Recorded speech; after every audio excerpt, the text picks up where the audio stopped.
Hello there.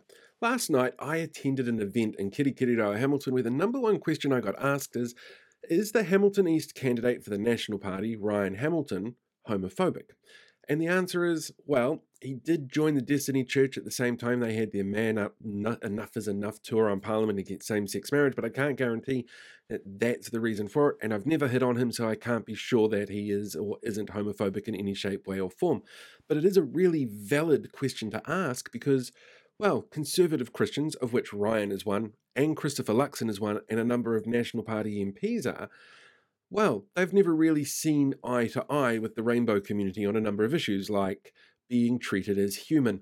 So it's one of those really interesting things to see crop up in our media and in our politics, because our politicians this election are downplaying things a little bit. You see, as a society, we're kind of at a point now where we feel maybe everything's been done. Obviously, we got rid of conversion therapy and everybody has equal rights under the law, no matter what their gender identity is or sexual orientation is. And, we teach our kids things like families could be made up of anything, two mums, two dads, a mum and a dad, grandparents, uncles, aunts, all that kind of stuff. So, maybe we're in a good place where it's not such an issue. Only things like gender identity aren't actually protected under the Human Rights Act. And while there was a bill that was pulled from the cookie tin in the last term fairly recently, there hasn't really been much news on movement for that, which is kind of strange. The only real piece of media that we've had come out around this recently was Chris Hipkins ruling out working with New Zealand First because of their policy of policing bathrooms and sports to check on people's genitalia for some super creepy reason, and National not ruling that out and saying this is a personal attack and that's not very nice, which is a really weird way to frame things because it really does downplay the risks to the gender diverse community. But that's not what the media has focused on here. It's focused on the reaction of the conservative Christian. That's really problematic. At the same time, though, if we take a look at what our politicians and our parties are actually putting out there, there's not a huge amount of rainbow friendly content.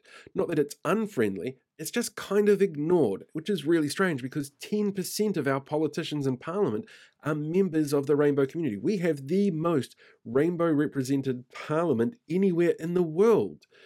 And yet we're not seeing much of that come through from media and our politicians. In fact, if you take a look at the websites for all of the parties that are in Parliament at the moment, not a single one of them has a same-sex couple in relation to any kind of announcements that they've made.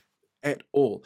Anything that they've put out there around things like early childcare education or family tax credits, it's a mum, dad, and child. It's very heteronormative. And research has shown that pushing that kind of ideology and that kind of messaging can actually be really harmful to society as a whole. It pigeonholes people, it puts pressure on what's expected of them based on gender expectations, and that can be really problematic. So while we might sit back and think, yeah, we're kind of going in the right direction on this, the fact that it's being downplayed, ignored, or just not really spoken about in a lot of issues not only is really problematic in the way that we represent these different rainbow communities in public and in the media, but it gives oxygen to other groups like New Zealand First who are pushing messages like this because there's no pushback coming from other politicians or from the media.